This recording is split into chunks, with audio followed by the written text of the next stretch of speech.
Ça nous dit en fait que les autorités administratives, et en particulier les préfets, eh bien, ils sont bien les représentants du gouvernement. Ils sont bien les représentants d'une position politique qui était celle du gouvernement et qui était celle du soutien inconditionnel à Israël. Qu'Israël est un pays ami, à qui je veux réaffirmer, au nom de la représentation nationale, notre totale solidarité et notre soutien inconditionnel. Alors dans certains cas, ça vire même à l'obsession. C'est-à-dire que dans le cas du préfet des Alpes-Maritimes, par exemple, entre le mois d'octobre et le mois de décembre 2023, chaque semaine, il y a une déclaration pour un rassemblement, une manifestation sur la voie publique à Nice. Chaque semaine, le préfet interdit le rassemblement ou la manifestation. À tel point que si on fait le total des condamnations du préfet, puisqu'il perd systématiquement devant le tribunal administratif, oui, il perd systématiquement. Chaque semaine, il perd. C'est plus de 30 000 € qui sont dépensés par le préfet dans cette espèce d'obsession anti-palestinienne à travers ces arrêtés d'interdiction.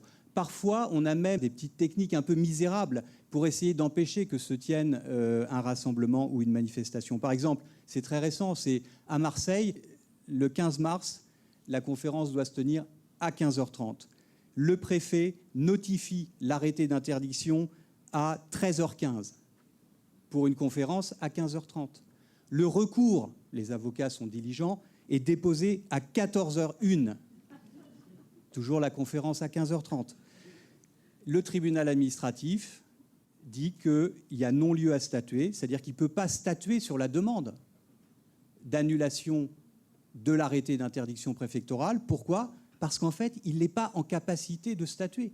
Il n'est notamment pas en capacité de faire respecter le principe du contradictoire, qui est un principe essentiel en matière procédurale.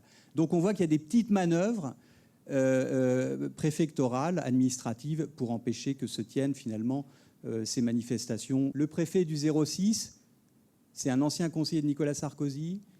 Il vient d'être nommé secrétaire général du ministère de l'Intérieur. Je vous rappelle que le ministre de l'Intérieur, c'est Bruno Retailleau. C'est lui qui a pris la décision de résilier le contrat d'association du lycée Averroès quand il était préfet du Nord. Ce qu'on constate aussi, c'est que sur ces 69 décisions administratives d'interdiction, eh bien, dans 51 cas, c'est-à-dire vraiment c'est plus de 3/4 des cas, les tribunaux administratifs donnent raison aux requérants, c'est-à-dire aux manifestants, à ceux qui demandent de pouvoir s'organiser pacifiquement et faire, comme on le fait ce soir, dans le bon ordre, une réunion publique.